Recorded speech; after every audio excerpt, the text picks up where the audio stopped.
J'ai déjà fait la présentation sur le calcul de la rigidité d'un API qui est composé bien sûr, des appareils d'API euh, qui reposent sur des fûts.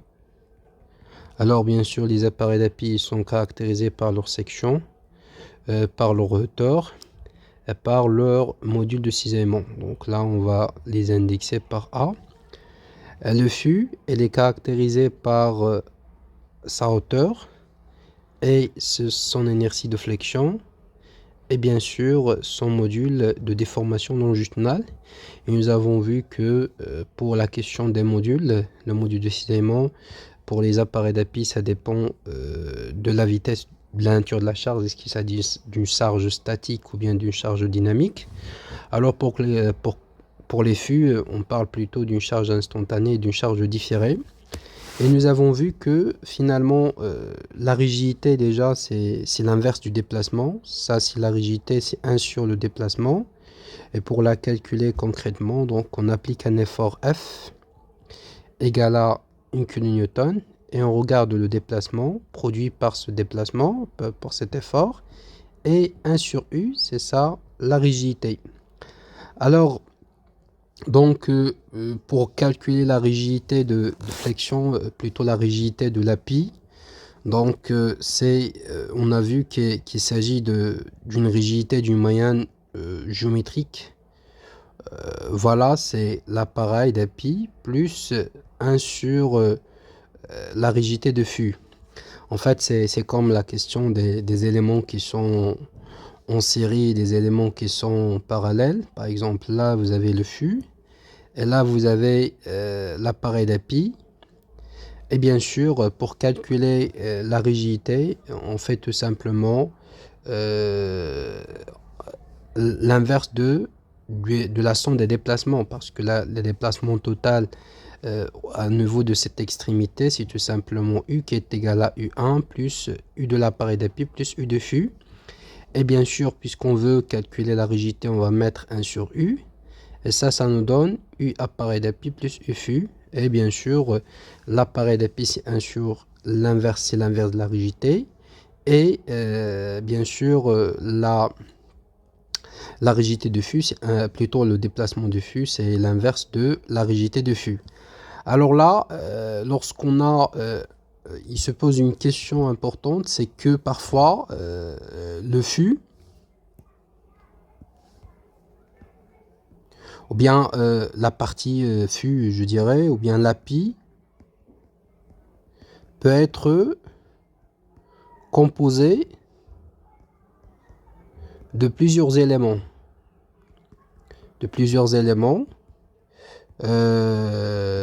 Bien sûr les fûts, reliés en tête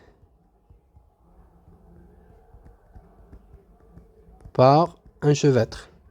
Et ça se produit plus dans le sens transversal que dans le sens longitudinal. C'est uniquement lorsque vous avez des ouvrages un peu particuliers qu'on essaye de dédoubler les fûts dans le sens longitudinal.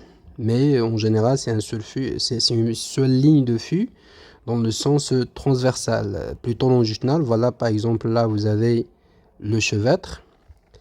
Et sur le chevêtre, il peut y avoir plusieurs colonnes. Donc ça, c'est dans le sens bien sûr transversales qui sont reliées également par une semelle. Voilà, donc voilà par exemple là nous avons un autre fût et ensuite nous avons un troisième fût. Donc là c'est le chevêtre qui permet de relier les fûts entre eux et bien sûr les appareils d'API sont posés sur un chevêtre. Donc ça, c'est une structure qui est en fait une structure de pile qui est composée de plusieurs éléments. C'est tout un système. Voilà, c'est pas des fûts qui sont uniques ou bien isolés, mais c'est des fûts qui travaillent ensemble. Donc vous avez plutôt un système. Et bien sûr, dans le sens longitudinal, si on regarde ça, c'est par exemple le tablier et qu'on a bien sûr le chevêtre. Et ensuite, nous avons les fûts qui ont le même axe. le même axe longitudinal. Donc du coup, si on regarde ça dans le sens en plan, donc on va avoir les fûts, par exemple s'il s'agit des fûts circulaires. Voilà, ça c'est par exemple l'axe de la pile, l'axe X, et ça c'est l'axe Y. Alors lorsque bien sûr il y a ici un chevêtre, alors lorsque nous avons à calculer la rigidité de la pile, c'est une rigidité qui va être équivalente au système, c'est-à-dire au système pile. Alors lorsqu'on on cherche à déterminer la rigidité par exemple dans le sens X ou bien dans le sens Y, donc là on va appliquer un effort Fx. Voilà, on applique un effort Fx et on regarde bien sûr le déplacement Ux produit. Donc on va appliquer un effort unitaire. Alors que lorsqu'on cherche à calculer la rigidité dans le sens Y, on va appliquer un effort Y, Fy, et on regarde le déplacement son Y. C'est comme si on est en fait, dans cette configuration. On va appliquer un effort Fy et on regarde le déplacement de la tête de la pile. Donc on a plusieurs fûts, donc on aura des déplacements qui sont pratiquement égaux. Alors la différence, c'est tout simplement le raccourcissement, l'intégrale du raccourcissement du chevêtre.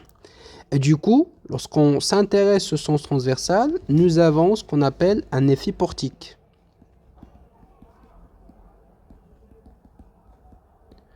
Un effet portique et le système, donc nous avons, si on veut modéliser tout le système, donc on a les fûts, on a bien sûr le chevêtre qui va permettre de relier les fûts entre eux, et ensuite nous avons le deuxième fût, et voilà le troisième fût. Donc là, c'est le système. Donc, et ce qu'on doit faire pour calculer la rigidité de ce système, c'est d'appliquer un effort Fx ici et de calculer le déplacement en tête. Donc, en général, comme j'ai déjà dit, ces éléments, ils ont le même déplacement. Et du coup, donc la rigidité de ces systèmes, ça va être tout simplement K des fûts, bien équivalent, c'est égal à 1 sur UY plutôt ici, puisqu'on est dans le plan Y. Et là, il faut tenir compte de ce qu'on appelle l'effet portique, parce que lorsque ce fût a tendance à se déplacer, donc il va mobiliser le chevêtre, et le chevêtre va mobiliser le deuxième fût, et ainsi de suite. Donc il va se créer une certaine rigidité qui provient du système. Donc parce que la rigidité, ça peut provenir tout simplement des liaisons que l'élément a avec le sol, ou bien avec l'encastrement. Ça peut venir également, bien sûr, ça vient également de l'inertie, de la rigidité propre de la piste, c'est-à-dire qui provient de son module et de son inertie.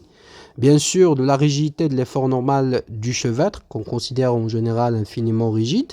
Donc ça veut dire sa section et son inertie également, bien sûr, avec les longueurs et les hauteurs. Ça nous donne une rigidité du système. Donc il faut tenir compte de l'effet portique dans l'évaluation des rigidités, que ce soit pour la répartition des efforts horizontaux, par exemple dans ST1, lorsqu'on a affaire à calculer par exemple la répartition des efforts dans le sens transversal, par exemple vis-à-vis d'un séisme ou bien vis-à-vis du vent par exemple, on doit bien sûr affecter des ressorts au niveau du tablier. Par exemple, si on a modélisé notre système en 3D par exemple, donc voilà, nous aurons une rigidité dans ce sens et nous aurons une rigidité dans le sens transversal pour les différents appuis. Et bien sûr, ça c'est le tablier. Et bien sûr, pour la rigidité dans le sens Y, qu'on va affecter au ressort, donc il faut bien sûr tenir compte de l'effet portique. Alors que dans le sens longitudinal, c'est tout simplement la somme des rigidités des différents piles. On va sommer la somme des inerties ou bien la somme de la rigidité des différents fûts. Ça nous donne la rigidité dans le sens axial, dans le sens X. Alors que dans le sens Y, c'est plutôt, il faut tenir compte de l'effet portique. Et là, pour le faire, par exemple, sur un logiciel, en l'occurrence, par exemple, ST1, on va modéliser ça. On va créer un modèle, comme on l'a fait, par exemple, pour le cas du pondal, avec les nœuds ici, par exemple, pardon, avec les nœuds ici, à l'intersection des différents éléments, également ici. On va créer les barres, par exemple 2, 3, 4, 5. Et voilà, on va également affecter bien sûr les caractéristiques réelles des différents éléments, que ce soit le chevêtre ou bien que ce soit la pile. Et ensuite, on va calculer le déplacement en tête des 3 fûts. Et on va prendre le déplacement final. On trouvera que le déplacement, c'est pratiquement la même chose. Et pour calculer la rigidité dans le sens Y, on va prendre l'inverse de ces déplacements qu'on va calculer. Bien sûr, vous pouvez faire, en fait, vous pouvez modéliser ça sur ST1, bien sûr, n'importe quel logiciel, par exemple RDM6 ou autre, pour pouvoir calculer la rigidité de la pile qu'on doit introduire dans le calcul des répartitions transversales, ou bien, par exemple, si on a calculé, si on a calculé, par exemple, la raideur du système pour évaluer par exemple sa période propre ou bien son mode de vibration. Donc là, on calcule la rigidité de cette manière.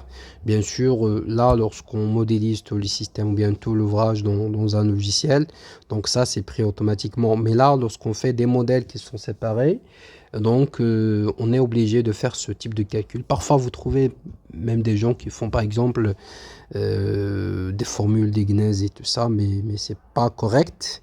Donc ce qu'on doit faire, c'est plutôt de tenir compte de l'effet portique dans l'évaluation des rigidités d'une pile.